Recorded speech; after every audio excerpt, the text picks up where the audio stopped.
Will USC basketball remain undefeated? What does the future of USC football look like with Lincoln Riley?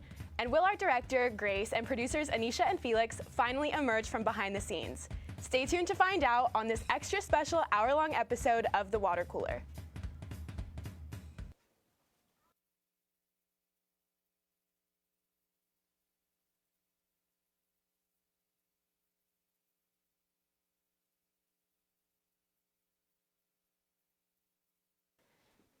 Welcome to The Water Cooler. I'm Paige Arredondo, sharing the desk with Reagan Griffin Jr. and Alex Blau for the last time this semester, and as always, we're bringing you Water Cooler Talk.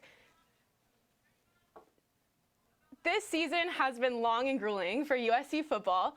It was the first season with fans post-pandemic, Trojan fans were pumped, and man did the momentum die quickly, like by game 2 quickly. Since then, it's continued to spiral. Last time we talked, it was rivalry week, and not to toot my own horn, but I did tell you guys that DTR was going to come out hungry. The final score was 62-33, and the Bruins took home the victory bell, so what do you guys think about the blowout? It was ridiculous. I mean, I still can't get over how Dorian Thompson-Robinson, that hurdle into this, he kept on running out of it. That was one of the nastiest plays I've seen on a football field in a very long time. But, yeah, it was an ugly game. It was probably the worst USC game I've ever watched. But, I mean, if there's any bright side, if this Lincoln Riley talk really didn't start till this weekend, I'm sure this UCLA game had a big push to do with it. And Carroll said, all right, we need to get this franchise and this program on the right way. Absolutely. Last week, USC lost yet again to BYU, 35-31. The defense clearly struggled, but what were your guys' takeaway from that game? It was definitely a bit of a change of pace. I was surprised to see that they were in it for as long as they were. Obviously, it came down to the defense kind of lapsing at the end, giving up a game-winning touchdown in the last 5 minutes, and then the offense couldn't make a drive to win the game. But I appreciated the fight that the Trojans showed. The heart in the second half was admirable for sure. I actually can't give a full colonoscopy of the game, but what I can say is no college football game, especially the prime time team on the West Coast, should be starting at 7:30, 8 p.m. Pacific time, because that's 11 on the Eastern time. It's a 4-hour game, and I mean, no one's going to stay awake for the way the Trojans have been playing this season, but if they play how we think and how they should be playing in the future, no game should be starting this late. That's my main concern with the BYU-USC game. So we break it down week after week, and I guess my overall question is this the worst season in USC history? Let me tell you, 1991, 3-8. 1983, 4-6-1. 1957, 1-9. This is a bad season, but let's not get recency bias here. It's not the worst season in USC history. It might just feel like that way to us because we're living in it, but come on, that's not the worst ever. So, is it the worst season ever? No, but do I ever want to watch the Bruins put up 60 on the Trojans again? No. Do I want to watch the Trojans scramble to find their own identity using 2 quarterbacks, not really sure what's going on? No. But did I want to watch Clay Helton continue to decimate this program and leave us in the dust for our future? No.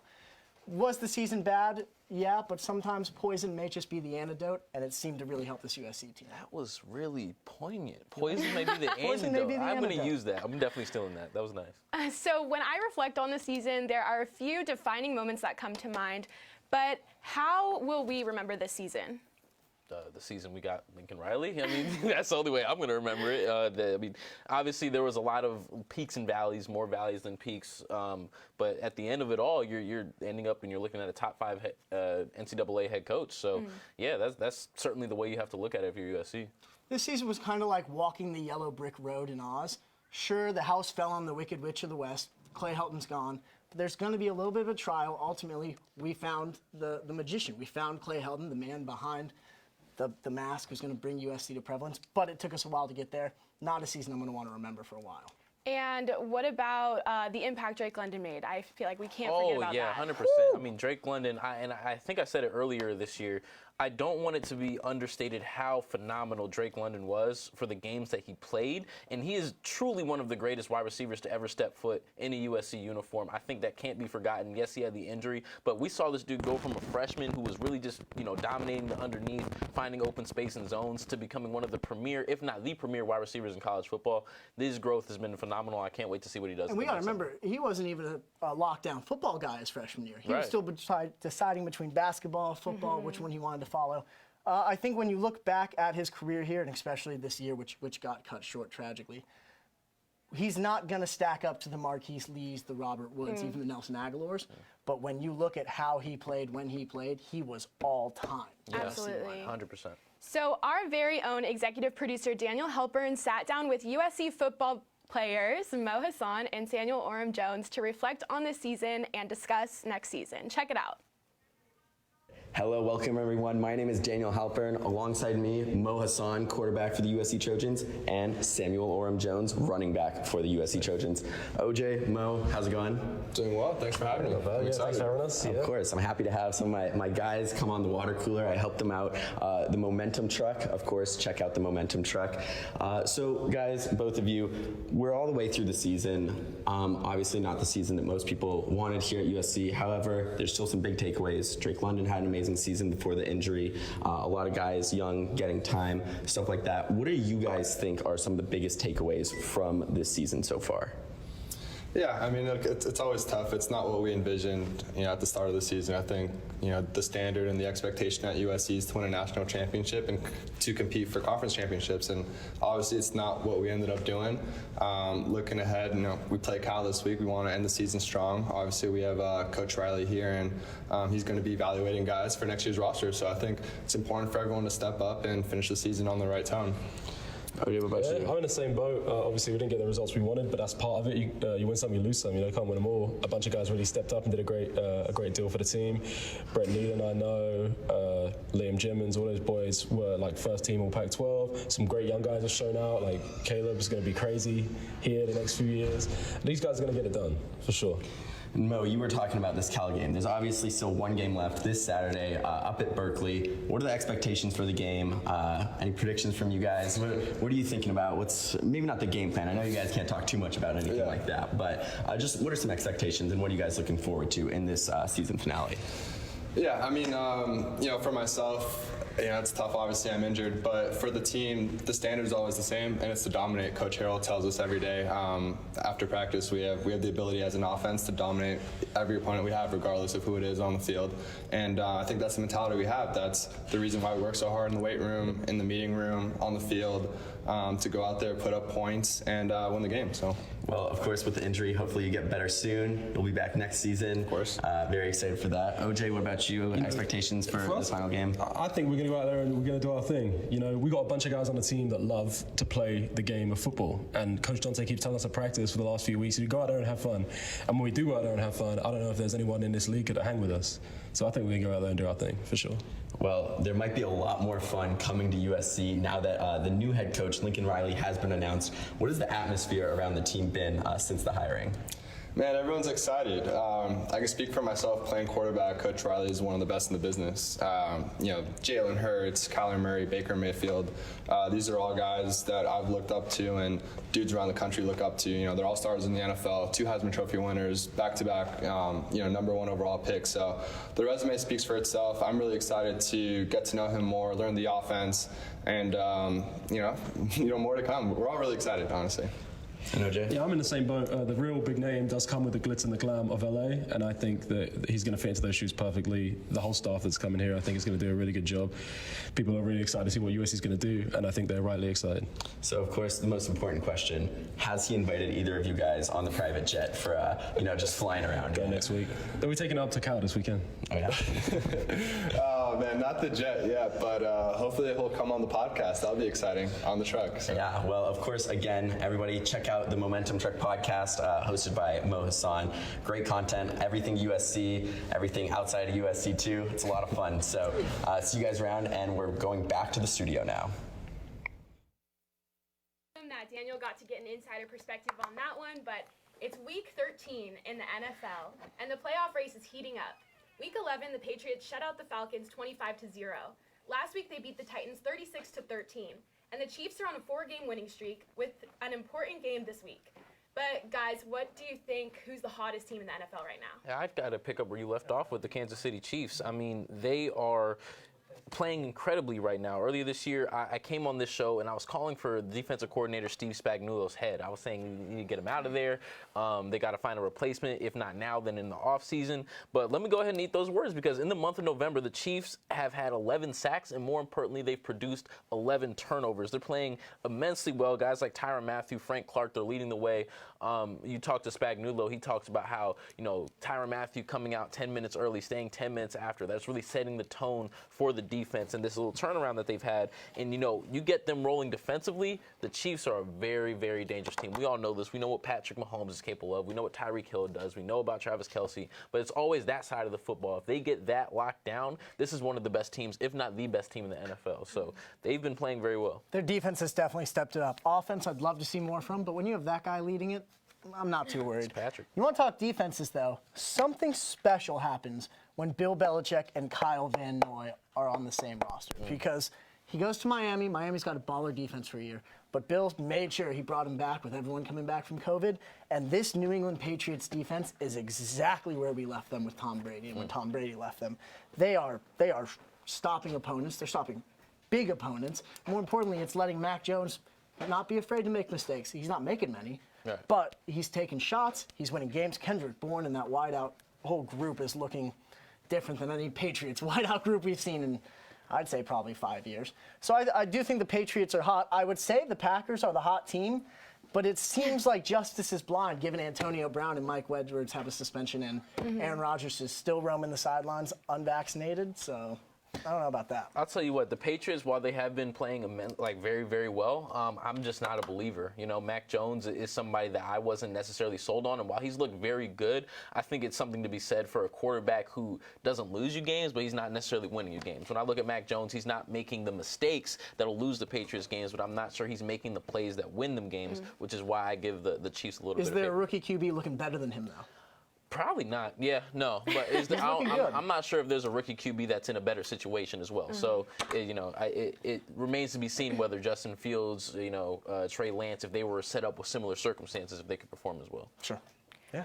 So several big-name running backs have fallen victim to injury. Do you guys think that teams should still be paying the running backs who are injured right now?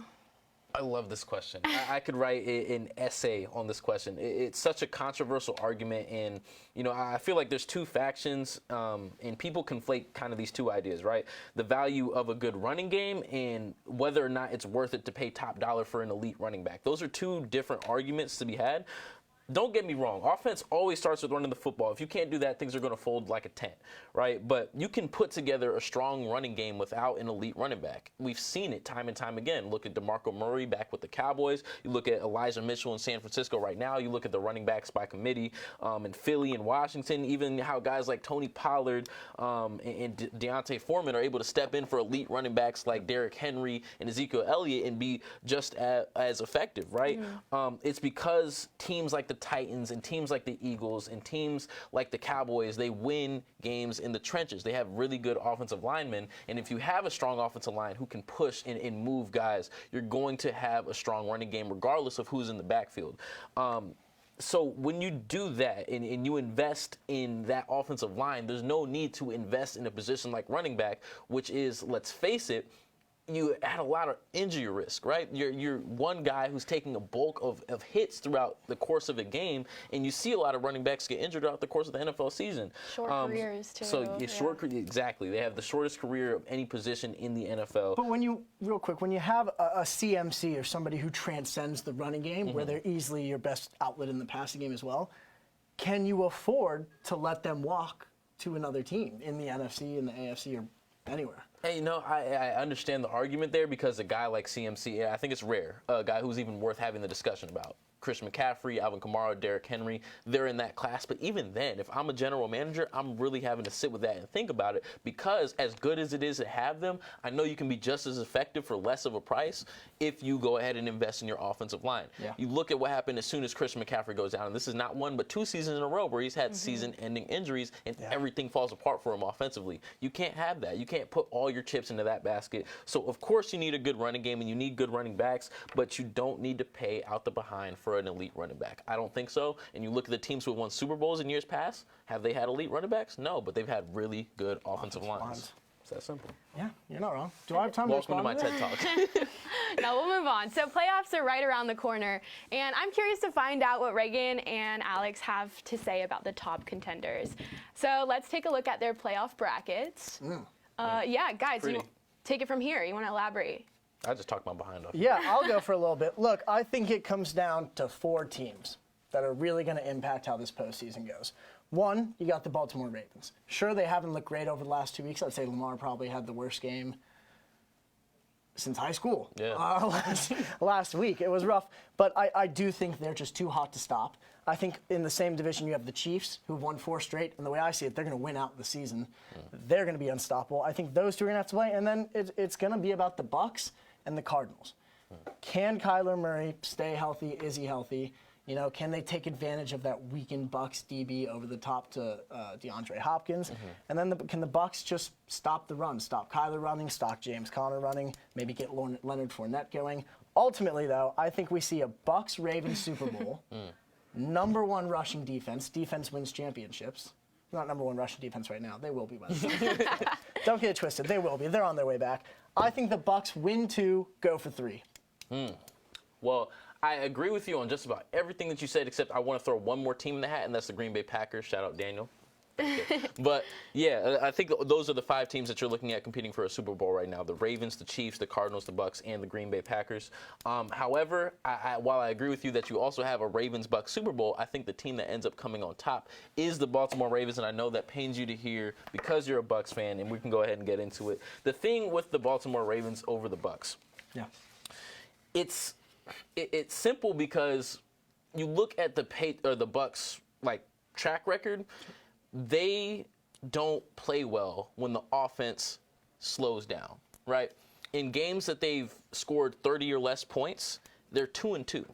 And those 2 games that they won came down to a 50-yard field goal in Jalen Reagor's hands. Jalen Reagor, I'm an Eagles fan. That's besides the point. Oh my God. But point being, when it comes to the Bucs, if you're able to keep that offense off the field or slow them down, they're vulnerable. They look a lot more human. And the way you slow an offense down to keep them off the field is you run the football. And guess who's the best runner of the football in the NFL? Lamar Jackson. That's why I think the Ravens beat the Tampa Bay Buccaneers. I think they have a shot at it. I think Lamar Jackson, he's going to lean into his strengths. You know, the passing, it's a little bit fluctuating at times, but I really think they have a shot at it. Do you think teams are finding something out like Miami did last week and sort of what Cleveland was able to do? Because had Baker played like Case Keenum, I think the Browns may have won that game. But do you think maybe there's a formula teams are finding out that could stop Lamar or not really? I think that there's the traditional formula with Lamar Jackson is to force him to throw to the sidelines, right? He's very good throwing over the middle of the field to his tight ends, Mark Andrews and all that. He's very good running the football, but you force him to sit in the, he can throw deep to Mark Andrews as well, but you force him to sit in the pocket and actually throw to the sidelines on those 10 and out routes. It's not necessarily his forte, but I almost like to use the Giannis comparison that, you know, if he leans into his strengths, he's going to be very good. So I don't think that there's necessarily a recipe for stopping somebody as dynamic as Lamar Jackson. All right, you heard it here, and I wouldn't expect Alex to stray from his Bucs now, but after the break, we are talking about switching from the field to the court to talk about some basketball. So you may see some new faces in front of the camera, and you're definitely going to want to stick around. Service announcement from the United States government. There may be goblins hiding in your house. If your home security isn't good enough, goblins could get into your house so they can find easy, accessible food. Do you really want goblin ectoplasm all over your beautiful home? What about the new sheets you just got? Better be careful. Studies have shown that if you have a goblin infestation in your house, you should round all of them up, put them in a pot, and bake them in the oven at 400 degrees.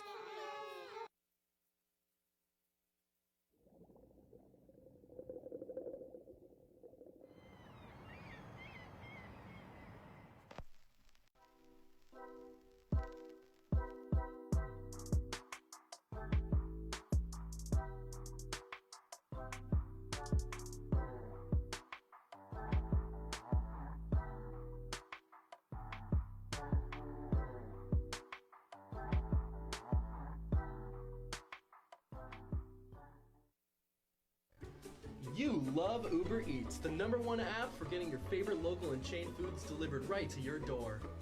Uber Eats is proud to present Uber Feeds. We want to go all the way for our customers, which is why we will have Uber Feeds delivery drivers literally feed your meal to you. Safety is our #1 priority, which is why every driver is vaccinated. Better yet, download now and get a delivery and feeding absolutely free. Uber Feeds, stuffed in more ways than one. Feeling overwhelmed by school? Homework assignments keep piling up? Crippled by existential despair? Caffeine not cutting it? Well, then I have a solution for you. Procrastination. Wow, so how does it work? Simply take your work and stop doing it. Play video games. Go on your phone. Endless possibilities. Boy, howdy, do I feel relaxed. Thanks, procrastination. Hello everyone and welcome back to the Water Cooler season finale. It's time for a special holiday gift from all of us here at the Water Cooler to you viewers back home. Yes, I'm of course talking about hot takes. It's not every day that you get to hear everyone's most fiery opinions regardless of the sport. But here on Hot Takes, that's the exception. This chaotic segment is simple. Our hosts and producers, of course the producers getting in here, have one shot to give their hottest takes, and I will rank them from coldest to scorching hot. Up first, we have our director, Grace Harrison.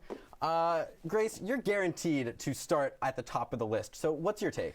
Right, so we all know the Dodgers have had a rough week this week. They've lost some of their key talent, like Max Scherzer to the Mets and Corey Seager to the Rangers.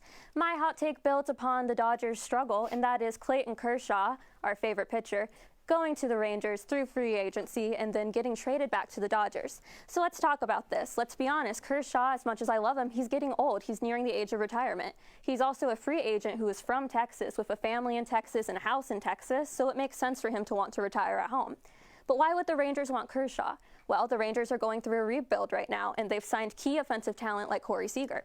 But they're lacking in pitching support. So it makes sense that the Rangers would probably give a high salary contract to Clayton Kershaw. So if the Rangers do sign Kershaw, let's talk about long term. There's a chance they're going to struggle. They struggled this past year. They lost 100 games. So they're going to want to drop salary and, loosen up some money. So if the Dodgers are competitive like they have been in the past few years, they'll be willing to put out the money to have Kershaw back. And Kershaw's a natural fit to get traded because he played with his whole career and he has a presence in the clubhouse. And last but not least, he has two players influencing him. Corey Seager, former Dodger, went to the Rangers this week. Last week, a few days ago, in an interview, he said he was recruiting Kershaw to come to Texas. And finally, success story Jock Peterson, former Dodger, 2021, signed with the Cubs, but got traded to the Atlanta Braves, who won the World Series when the Cubs were struggling. But we won't know more until the MLB lockdown is resolved. Well, Grace, as you know, I have a court order that allows me, or that tells me I'm not allowed to speak about baseball. So I'm just going to sit here, nod, give you the #1 spot. I'm going to give you all the time you want to talk baseball because I know I never actually give the show the opportunity to talk baseball for that reason. So thank you very much. Next up, our senior producer, Anisha Banerjee, whose sports knowledge ranges from professional Swedish cricket to the Kazakh badminton circuit. Yeah. Anisha, what do you got? Thanks for that intro, Dan. Really appreciate it. My hot take is that Slytherin is the best Quidditch team. Hot take? That's not a hot take. That's a hot take. Are you Come kidding? on. Do you know how many people hate Slytherin? Exactly. Everyone hates Slytherin because the big sports media does not talk about them. All they care about is Gryffindor. It's not hot. If you go back and you look at sportsreference.com, you will see all of the stats back from the 1994 Quidditch season. Draco Malfoy, better seeker than Harry Potter. I disagree, but I have to say Draco Malfoy kind of bought his way onto the team, and Harry Potter is, kind of a. Yeah, well, we're going to keep it moving here, Anisha. You, sadly, are going to be at #2. We're going to keep it moving here. Felix Goldwasser, our associate producer, and my roommate, a day does not go by where we're not in a heated debate about one sport or another. And here is your chance to see just how hot it gets in our house. And I am, of course, not just talking about the lack of air conditioning. Thank you, Randy. Felix, what do you have? Absolutely right. I'm going to be talking about one of the best teams in the NBA and one of the best players in the NBA. Of course, that's the Golden State Warriors and Klay Thompson. I think that the Golden State Warriors are immediately going to be a worse team when Klay gets back on the court. Of course, Klay is an amazing player, not in doubt whatsoever, but Golden State is absolutely rolling right now, and they've just found a sweet spot. Jordan Poole's breaking out. It's really just hard to see them getting much better than they are right now. And Klay's always been a great two-way player. but will his defense be there after these injuries? Well, Felix, I'm going to say that that's pretty hot. I'm going to move you right up to the top here. I don't know if that's exactly accurate, though, because Klay Thompson, I mean, yeah, sure, injury might slow him down on defense, but he's still one of the greatest spot-up shooters of all time, my bad. And I don't know how much that's really going to change anything. If you listen to Michael Thompson the other day, he was pretty confident that his son was going to come back just the same. However, I do think that's pretty hot because saying one of the best shooters of all time is going to make them worse, that's pretty hot. Yeah. Felix, thank you. Moving on now to our host, Paige Arredondo. She spends most of her shows keeping our analysts in check, but when we're off air, you best believe that she is bringing the fire. Paige, what do you have? So my hot take is that Simone Biles will return for another Olympics in Paris 2024. She is not done yet. A lot of people say 24, which is how old she is an old age for a gymnast. But there's actually a current Ukrainian Olympic gymnast who's still competing at age 46. So I say by 2024, she'll be 27, and she's going to come back with a fight. I don't think that she's going to go out like how she left it in Tokyo.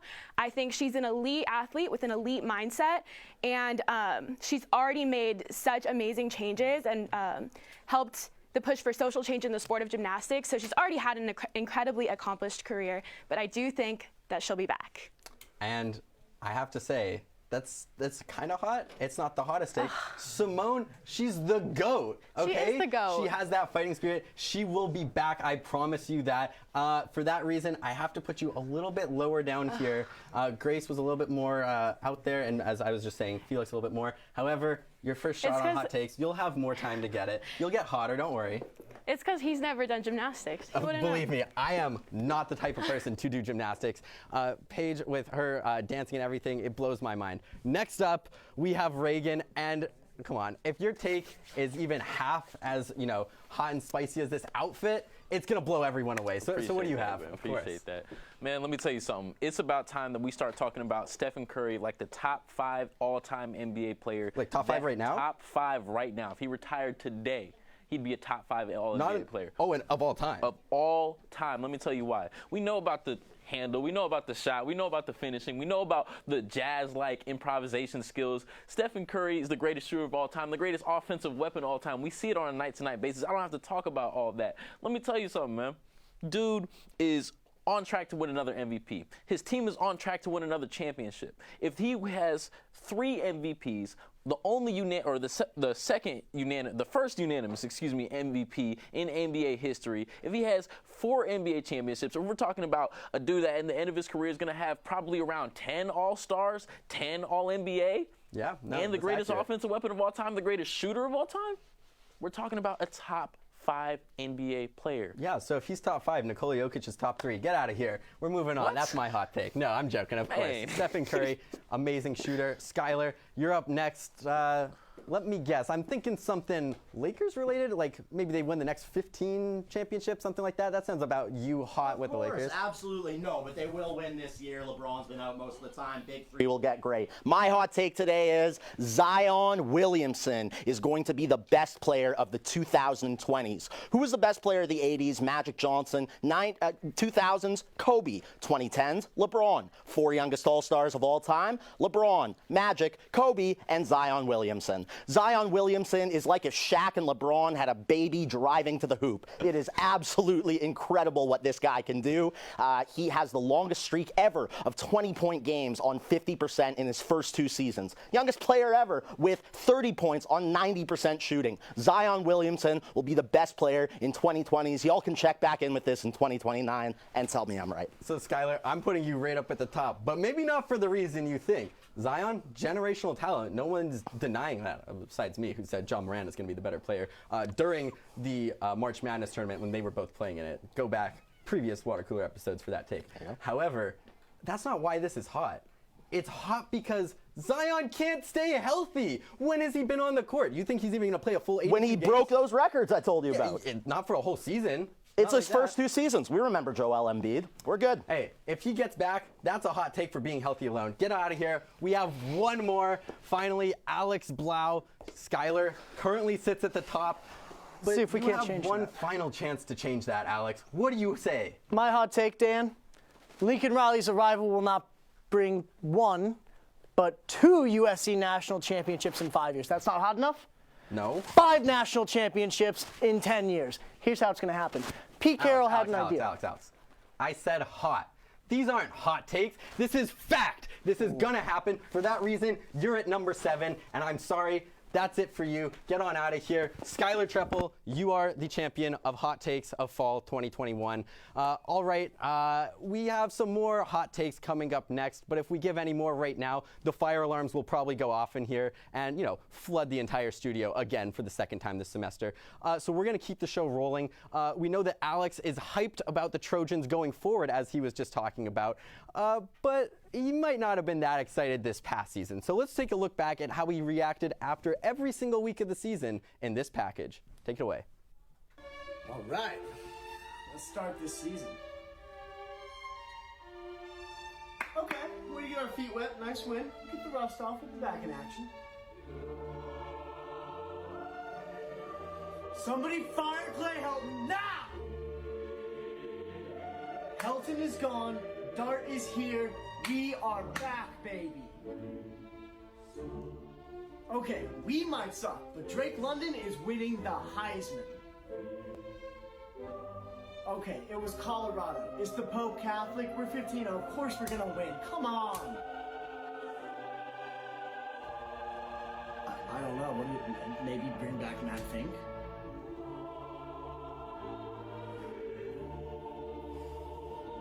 At least we have Drake London. Drake, take my knee. Just take my knee. Just keep playing. Just stick with one QB. That will fix everything.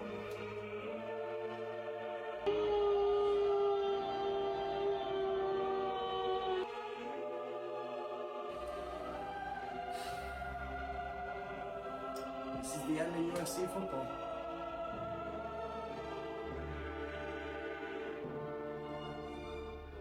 Oh, we are so bad. As you can see, the life of a USC fan has obviously been pretty tough up until now, but the lives of Suns and Warriors fans have been much better. We're getting deeper into basketball season, and there's teams that have emerged as standouts early on. The Suns have an 18-game winning streak and put an end to the Warriors streak on Tuesday, and the two teams will play again today with the streak on the line. So, guys, who's had the more impressive run so far, the Suns or the Warriors? It's got to be the Phoenix Suns, right? I mean, do we understand how difficult it is to go an entire month in the NBA without losing a single game? It's been years since somebody did it. The last time was actually 2015. The Warriors on track to that 73-9 season. But you have to be healthy. You have to be well coached. You have to be talented. And most importantly, you have to be motivated on a night-to-night basis to go out and beat your opponent. That is very, very hard to do. And it speaks to the culture that Monty Williams has established there in Phoenix. And here's some of the teams that they've beaten, Skylar. They beat the Warriors. They beat the Nets. They beat the Nuggets. They beat the Cavs, who are very formidable. Yeah. And they also beat Luka Doncic twice in that time span. Unbelievable. This was no easy feat, and you got to tip your hat to the Phoenix Suns. Yeah, absolutely. You know what, Reagan? I have to agree with you. It is the Phoenix Suns. And also, very excited to be on the desk for the last time this semester. Talk some hoops and football with everyone. Fun stuff. But yeah, definitely. I'm going to get a little bit more into the players, though. Mikal Bridges, man. I mean, guys, Mikal Bridges is making a case for Defensive Player of the Year right now. He locks up Steph Curry for the worst shooting night of his career, 4 of 21. He locks up James Harden to score 12 points as well. This dude, he is long, he is lengthy, he is a 3-and-D player, and he's making a case for Defensive Player of the Year. You got Chris Paul as well, leading the NBA in assists. And then you got a guy named Devin Booker. Kobe wrote on his shoes, be legendary in his rookie season, 2015 when you're talking about. And now this guy's balling out as one of the best players. An 18-game winning streak. It's just absolutely unbelievable what they're doing. And I don't know, I think they can beat the Warriors again with that defense Mikal Bridges is playing. Mikhail, yeah. I also saw that Devin Booker's not playing tonight, so it'll be interesting to see how they do with keeping that streak or not. But the NBA All-Star Game will take place in February, but as you know, it's never too early to make some predictions. At this point in the season, who would you guys say are the top teams in each conference? Well, it's got to be the Warriors, I still believe, in the Western Conference. Although they did take that L to Phoenix, the basketball they play is just so sustainable, so electric, and you know, they had a bad game against Phoenix, and you could really tell that the size was killing them of DeAndre Ayton, getting all those offensive boards, getting those hook shots down in the post.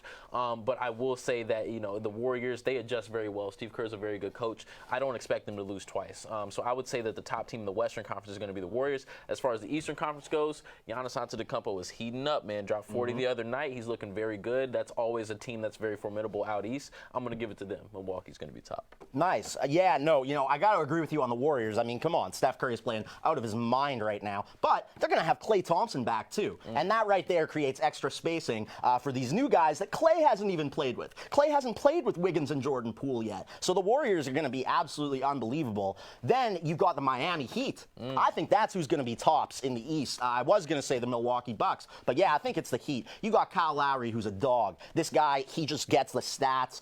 He gets all of his, like, he does all the work without the stats. Yeah. He does all the hustle plays. He does all the effort plays. Then you got Jimmy Butler, beast defensively, averaging 23.6 points a game. Tyler Hero, 21.7. Anytime you got two guys averaging over 20, you're doing well. Oh, and then just a defensive monster named Bam Adebayo. Yeah. This team is going to be unstoppable. Yeah, I love the point that you brought up about Kyle Lowry, because the thing I love about him, he can have 24 points in a game, and he can have 4 points in the next game and be just as effective. Same as effect, yeah, absolutely. It's beautiful. So when February rolls around, don't forget that you heard it here first. But USC basketball kicked off their season last month and has not lost a game yet with the record of 7-0. They have worked their way to number 20 in the AP rankings, and their momentum is still on the rise. Last weekend, the Trojans won the 2021 Paycom Wooden Legacy Championship. Did you guys watch the games? If so, what was your reaction? Yeah, I mean, you're looking at a very strong USC team this year. It was a couple of solid wins, no, top 25 teams that they beat, but it's really good to see that this team can enter a tournament environment and thrive, right? They put together some really strong performances, and it's becoming increasingly clear that this team is going to be driven by the talents of Boogie Ellis and Isaiah Mobley. Mobley actually won the tournament MVP. He's looking very, very good. Probably going to be a first-round pick, I would estimate, in this upcoming NBA draft. But, they're cultivating a strong identity, and that's very important as a basketball team, particularly at the collegiate level, and that identity exists primarily on the defensive side of the ball. They have a whole lot of length, and they kill you with the rotations. Yeah, absolutely. USC basketball is phenomenal.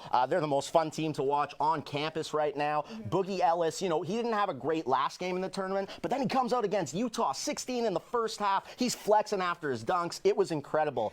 You even have an X factor in Drew Peterson. I think, obviously, Isaiah Mobley, yes, he's the star of this team. He's going to go to the NBA. They could be the new Gasol brothers as far as going to the playoffs, winning championships.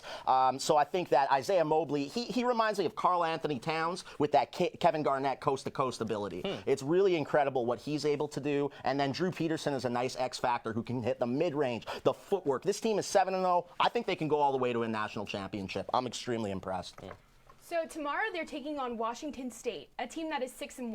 But my bigger question for you two is, when will USC's first loss come? Will it be this weekend, or will it be later down the road? I definitely don't think it'll be this weekend. I look all the way out to January when they play that Arizona team that's very formidable. This is the one team in the Pac-12 that I think can actually match up with the Trojans in terms of their length. They have a really savvy front court. You have guys like Tubelis and Koloko, and their head coach over there, Tommy Lloyd. He talks about having more than 5 starters on his team, which basically means he has a lot of bench depth, a lot of guys who have transferred into that program who are giving them solid minutes.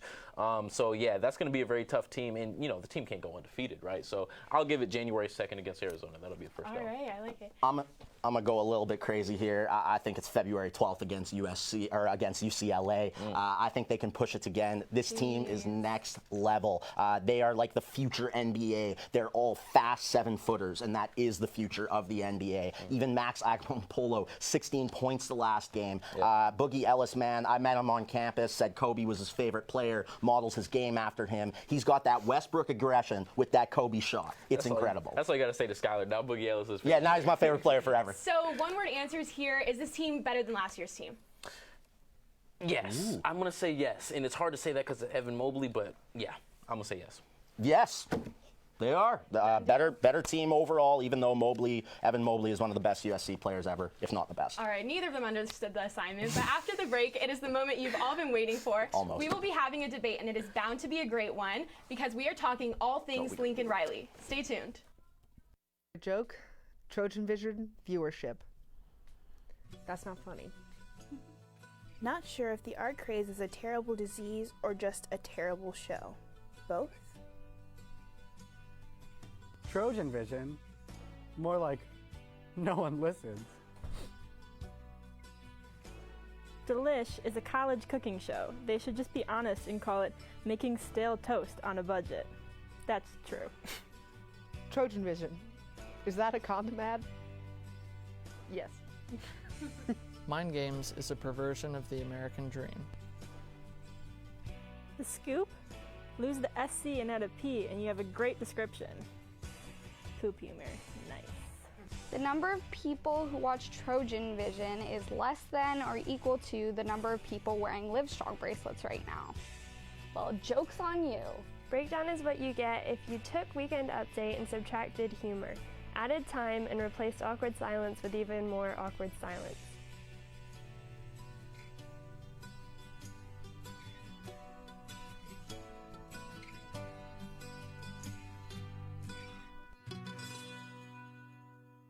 What up, though? I'm Big Snoop Dogg, and you're watching The Scoop. Fight on for Cinderella. Fight on. Fight on. Fight on for Frozen. Fight on. Fight on, USC. Fight on. Fight on.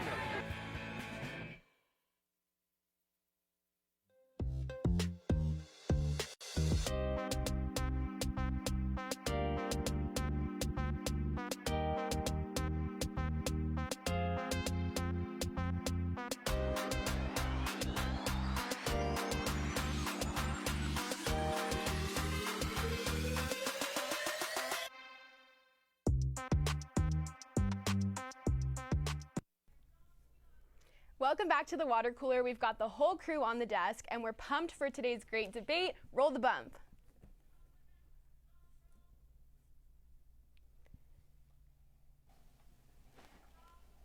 On Sunday, USC announced the hiring of former Oklahoma head coach Lincoln Riley. His past 5 seasons at OU, Riley led his team to 3 college football playoff appearances, 4 Big 12 titles, and 4 10-win seasons, while developing 2 Heisman-winning quarterbacks in Baker Mayfield and Kyler Murray.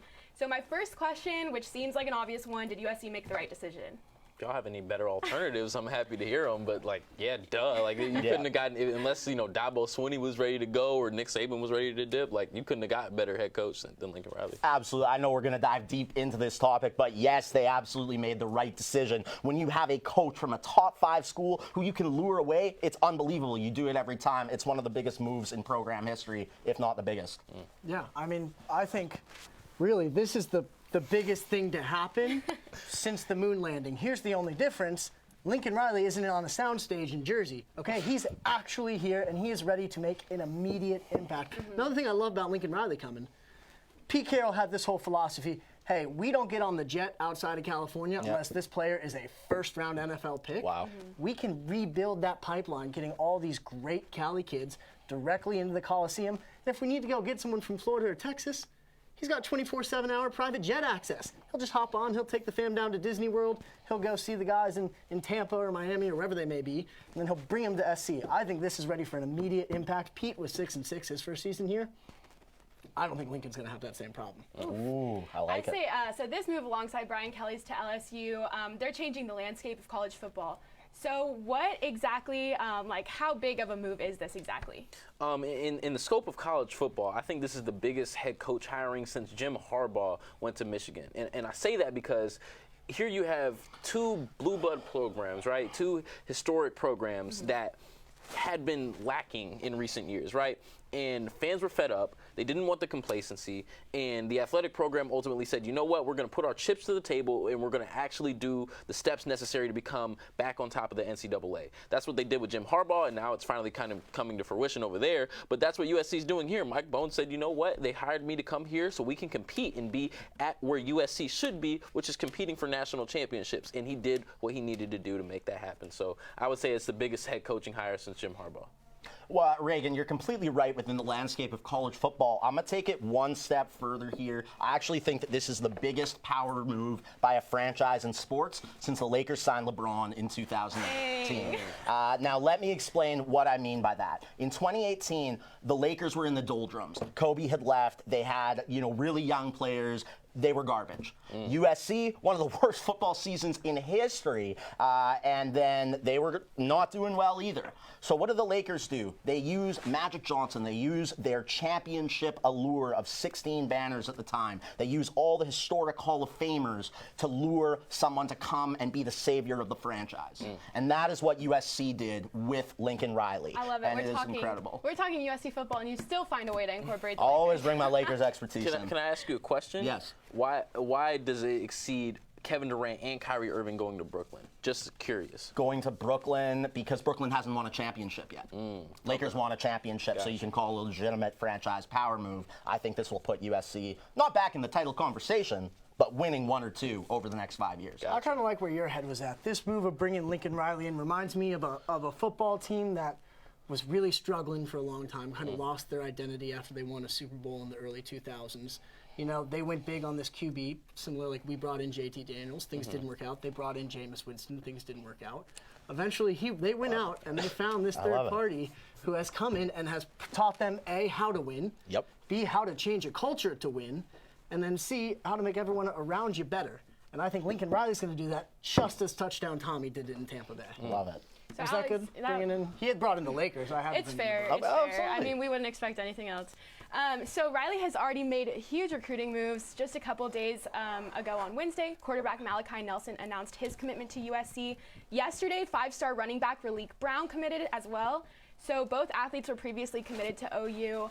How will this coaching change continue to change the recruiting side for USC? I mean, I think Alex brought it up earlier. You're going to win California, specifically Southern California. Like, when we talk about the hot spots for football talent in the United States, you got to talk about Texas first and foremost. You got to talk about Florida. But Southern California is a real hotbed when you talk about the Trinity League, St. John Bosco, Mater Dei, J. Serra.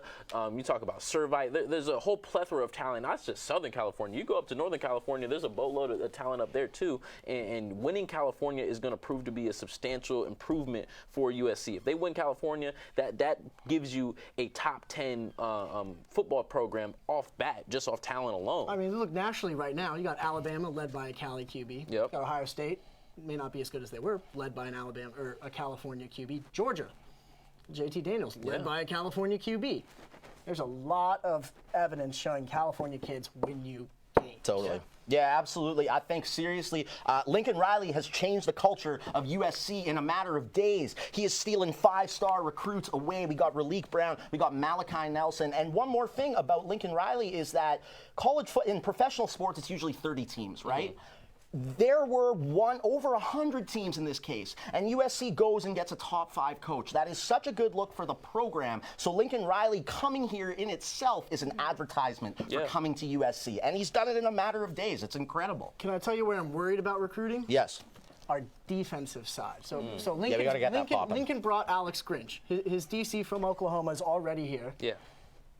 Who knows if they're keeping Dante? Yeah. That's a big thing. Yeah. We've had DB Jalen Gould. He decommitted the other day. I mean, we're working on getting Domini Jackson back. Yeah. Hopefully, it's between us and Bama. But there's big signs that these defensive players see that Alex Grinch gets teams to the playoffs. The defenses don't hold up in the playoffs. And sure, LSU's offense was a whole nother game. That's probably one of the best offenses in college football history. But consistently, we've seen his defenses win in the Big 12 and get blown out by big teams in the college playoffs. He can afford to do that here in the Pac-12. We can win in just shootouts, but if he wants to take that next step, they've got to work on getting these defensive recruits away from the SEC and bringing them to the Pac-12. Not just offense. Very good point. And I definitely think like the trend that we've seen as of late, whether it was Corey Foreman or Rajon Davis, is going to help a lot. You got to make sure that you retain defensively, like you said. I would have liked to have seen Dante Williams in an ideal world take on the defensive coordinator position under Lincoln Riley, but you got to understand, right? You know, people have their own staffs. He's going to take his guys, right? So it's definitely, if Dante's on the way out, you got to applaud him for the work that he attempted to do with the team this year. It was about the worst spot you could probably ask somebody to be in, and he did as best as he could with it. So and you got to I think there hasn't been a lot of Trojan success over the past few years, But if Dante weren't here, I can only imagine what we would have seen. No, it would have been horrible. And they're meeting with some 5-star defensive recruits already. I still do think you have Drake Jackson. I think Chase Williams is making solid improvement. And I have a good feeling that Lincoln Riley will figure out a way to get this defense up in tip-top shape. Definitely. I mean, it's only been a week. Yeah, exactly. So if this is the impact that he's made in a week, how long will the long-term transition be? Well, I think, almost like Skylar talked about, the short-term transition is a shift away from complacency. You bring in Lincoln Riley, you pay him as much money as you're paying him, you give him all the ancillary benefits that you give him, right? It signals to the fans, it signals to recruits, it signals to the team itself, right? We're here to win. We're not ticky-tacking anymore. We're not even in it for the 9-3 seasons. If we're not shooting for national championships year in and year out, we're shooting below the bar. Don't forget the donors. The donors as well. They matter a lot, right? So it's like true. Good point, you're signaling to the entire landscape of college football. USC is in it to win it, and that creates an immediate shift. Now, in terms of how that translates to the field, I think it takes, depending on how the transfer portal looks this year, I give it a year. I think this team, I think in the next 2 years, I think they win a national title. And I think it can be next year. Jackson Dart's freshman quarterback debut was unbelievable. They can. I'm not saying they will. I can't accept that. You can't accept that there's a possibility. No, there's that they win zero next chance. year. There's absolutely no way they win a championship. It's college next football. year. It's young. I think they can. I think they maybe can pull it off. You got Jackson. Drake London is the best receiver in the nation under Lincoln Riley. He's going to the NFL. He's this going year, to go get are you paid. sure about He's that? going to go get paid. Drake London's gone. Drake Jackson's probably going to be on the way out too, which is why, you have to do a little bit of massaging with the program if you're Lincoln Riley. You got to try to work the transfer portal, get in some of your guys that'll understand the defense, or on the other side of the ball. I think the transfer portal is going to be very crucial to building out the offensive and defensive lines. But ain't no way they win next year. With a star coach and a star quarterback, I think you can do it. That's the mind of a Lakers fan right there. It's got to be next year. That's the mind of a lifelong sports fan of every sport. I'm an expert. I was interviewed on this subject yesterday. Can I just say, it's so much fun watching this so close. I haven't seen it like this before.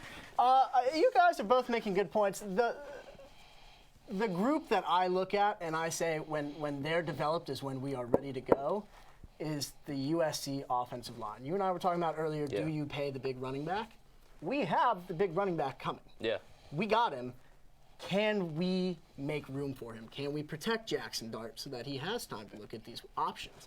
Right now, we definitely can't. Our O-line is nowhere near college playoff ready, let alone AP ranking ready. So I think Lincoln's going to have to come in. When the O-line is fixed, I don't see what's stopping us from hoisting a trophy. So, players can still flock to USC before the season starts. Very, very quickly, what are some realistic expectations for Riley? Realistic expectations, next year you got to finish in the top 15. I think that's realistic. It gives you a little bit of space for improvement, but also says you don't have to build Rome in a day, right? Show me that you're going to put out a team that's going to, maybe lose a game on a hiccup here and there, but that's going to be a consistent winning program, give you a vision for the future. All right, Skylar. He has to win multiple titles as a head coach, I think, to have success with a program of this caliber. And yes, I'm sticking with it. I still think it can happen with Jackson Dart, best USC freshman debut, and Lincoln Riley. The Pac-12 championship needs to be automatic. We still assume it is, but the truth is we haven't won it in a few years. Yeah, it's crazy to think the semester is already coming to an end. The real fans know just how nervous we all were for our first water cooler debut just a few months ago. There were some really strong moments, and there were some, funny ones. So let's roll it back. Oh, we're back. Welcome back to the Cooler, everyone. What does the future of USC football look like? Hell if I know. South Bend, where the air smells like despair and tears, somehow babies are always crying. These highlights of Josh Allen on Josh Allen while you're talking about Josh Allen, and let's just say, I'm confused. Tom Brady has a 77-foot-long, $6 million Batmobile between Baker and OBJ on the field, but thanks to OBJ's dad, OBS? Anyone know what the name of the trophy is that USC and Notre Dame plays for? Nah, I'm from Canada. It's really ironic. Dan's two favorite athletes, Michael Porter Jr. and Aaron Rodgers, are both anti-vaxxers. Dan? Shout out Dan. You lost in the 2001 national championship with Arizona, the finals in 2002 and 2003. I'm hating this interview so far. I'm hating it. Be great debate. Ding, ding. Earlier this week, and any other takeaways you both have from opening week in the NBA. Just one word here, contender or pretender? I'm going neither. Like, I'm going, why are they on this list? That's a compound word from Reagan. Who was the best dunker on, let's just say like 2005 to 2008 New Jersey Nets? No specific reason for that time zone. You're such a jerk. Hey, you know I'm also a Lakers fan, but I'm also a realist. Water Cooler's executive producer, Daniel Halpern, and a genetically altered clone of Jimmy Goodman, who we're calling Alex Blau. And I think it's more nebulous than it's ever been when you see the Milwaukee Bucks playing as well as they have. I gotta say, it's the USC Bulls. I mean, the Chicago Bulls. I'm not gonna lie, I thought it was a honey badger. But is he even gonna play over 50 games this year? I think so, absolutely. He did it for Portland last year. His knees, Skyler. Have you seen the bench every time he plays? He has to go ice his knees. Can I see my own reflection in Richard Jefferson's bald head? Such a jerk. We're coming up on the end of the hour, and that means it's time for final memos. Whether you tuned into the show for 5 minutes or the entire semester, you would know that Skyler's main personality trait is the Lakers. His love for the Lakers runs so deep that he bleeds purple and gold. In case you missed it, which I don't know how you could have, here are some of Skyler's most passionate Lakers tangents. Take a look. I'm excited. Lakers fan. So Lakers, shiny new big three, right? And so you got some nice LA Lakers connections there as well. For rookie class, it's got to be 2003. LeBron James actually made his debut 18 years ago today. LeBron is still LeBron too. Ja Morant is a special player. Shout out Memphis, man. I love that answer, and I think 1 or 2 years he will be. I still think it's LeBron James. Overall, though, LeBron James and Anthony Davis, pair of teammates with over 30 points and 10 rebounds. That rarely happens in the NBA. We're not talking LeBron 36. I'm talking about Carmelo. But he 37. scored more than LeBron that game. That was one game. It's going to happen again. It's going to happen again. Reagan, you know better than to question Skyler. He's going to ride or die with Melo. But I'm going with another Anthony with some New York lineage. Of course, Carmelo Anthony. Carmelo Anthony. Carmelo Anthony. Defense. This is unbelievable. 4 blocks, 2 steals. Carmelo Anthony. No, just kidding. Are we really doing this right now? We're really doing this, man. Melo can win. That package focused on Skyler, but I think Reagan was the real star of the show. His reactions killed me. But that's all we have today, and what a way... Oh, we're still talking. We're still reacting. We're still talking about Skyler. I'll say this, and I want to give you the floor as well to talk about your Lakers, Skyler. Yes. But I have so much respect for it because this man's not just a Lakers fan, right? There's a whole lot of people can just claim purple and gold, be a Lakers fan, support the Lakers when they win a championship. When I tell you this guy is a Lakers historian, I've never known a soul to know more about the Los Angeles Lakers than Skyler Treble right here. This guy really does his homework. He studies his stuff. He has a memory like a doggone elephant. No like notes, it is crazy. No notes. This guy comes on here, no notes every week and talks about the Los Angeles Lakers. It's impressive to me week in and week out, and you got to have a lot of admiration, and I applaud you, man. I appreciate it, brother. Wow, appreciate all you guys do and your skills, talents, and abilities you always bring. But yeah, no, I've bled purple and gold since I was 3 years old. Kobe Bryant was drafted. I saw him play MJ. I was 5 years old in '98 in the All-Star game. I do bleed purple and gold. I'm fortunate. I've been interviewed as an expert on podcasts as the Lakers. Lakers Nation video got 45,000 views, and I know I've made some predictions on the show that didn't come true. I predicted the Lakers would win the championship. It was shared on Bleacher Report with 100,000 views, and here I am in sports journalism, having quit my job because of my love for the Lakers and Kobe. Love it. How about that? Love it. All right, so now that's really all the time we have for today, and what a way to close out the semester. The Water Cooler wishes everyone a happy holiday season, and we can't wait to see you next year. Thank you all. All right. All right. Thanks, guys. Hey. Got the fam. We got the whole crew here. Awesome stuff. Oh, like we're in credits. Cool. Y'all are the best. This is like the... Y'all are the best.